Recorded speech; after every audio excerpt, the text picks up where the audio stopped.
Absolutely. Last week, I spent 4 days in France.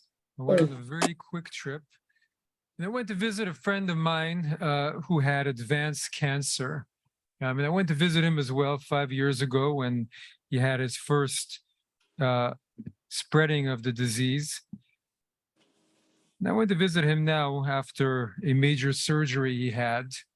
Um, and his morale was down.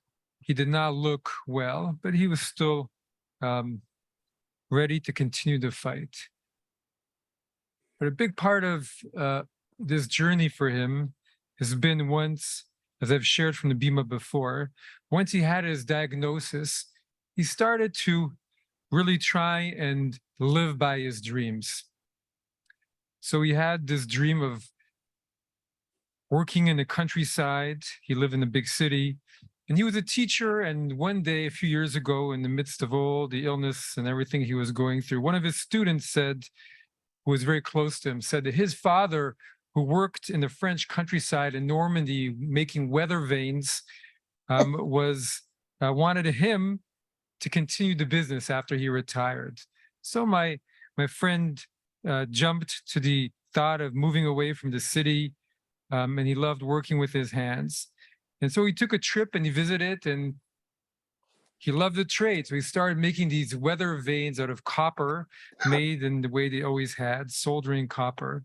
And he set up shop in one of the most beautiful places you can imagine, mastering the trade. And he makes personalized weather vanes that are just beautiful.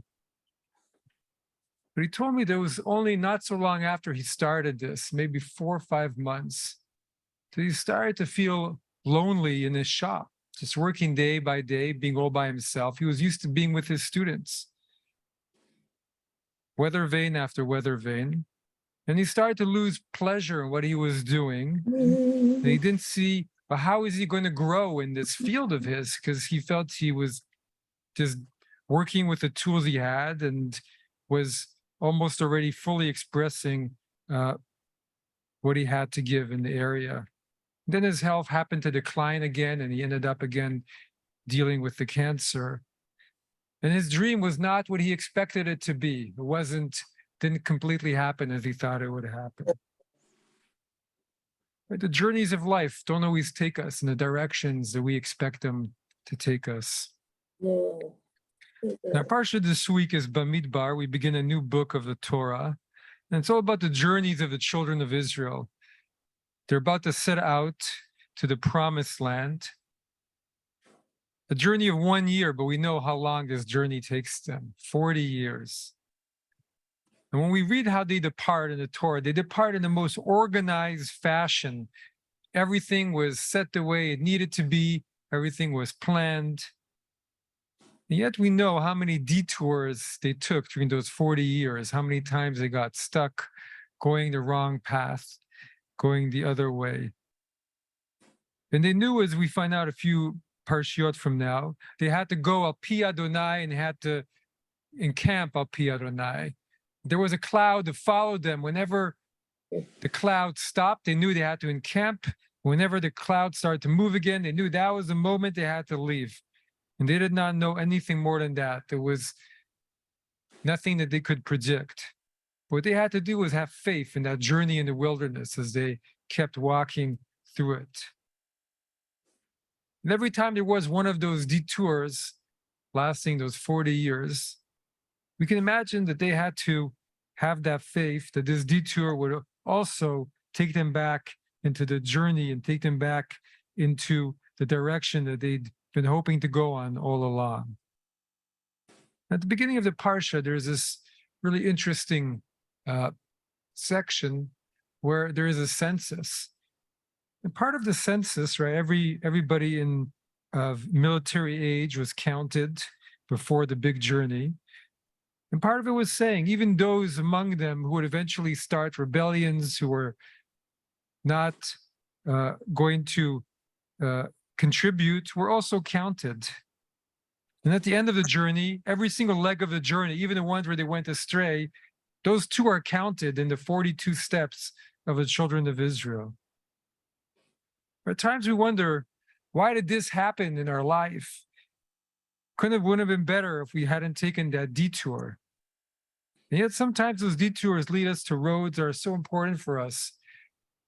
We see a shop where we needed to buy something, and if we hadn't gone down that way, we would have never known that we needed to buy something in that shop. We needed to learn from that step on the journey. Otherwise, it would not have been on the path. And only is at the very end that we realize how important every one of those steps are, every one of those, so to speak, so-called detours. And every moment has its place. And for the children of Israel, as challenging as it was, it also taught them all you have to do is be ready to travel. As you keep traveling, you keep going, you keep learning, and that's the best you can do at times. So when I saw my friend just a few days ago, and he told me about how his dream had changed, and he was going to actually let go of his weather vane business and go and find a different job, God permitting, his health permitting. And he was disappointed, but he would continue.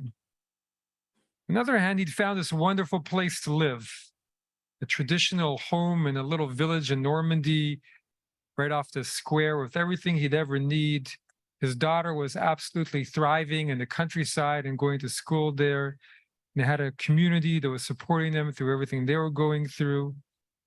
And somehow even the 2-hour trip to the big hospital in Paris he had to take every now and then was taken care of for him by a special indication in the French security system, allowing the government to pay for the taxi each way every time he went. And so it was a place he discovered that was better than all the other places he lived all around the world. Really? So he counted his blessings, and he felt that where he was, he had what he needed to continue to fight, even if he wasn't making the weather vanes. And all he could do is take on the next steps, as we all do, in our journey with faith, with courage, and in peace. Shabbat Shalom.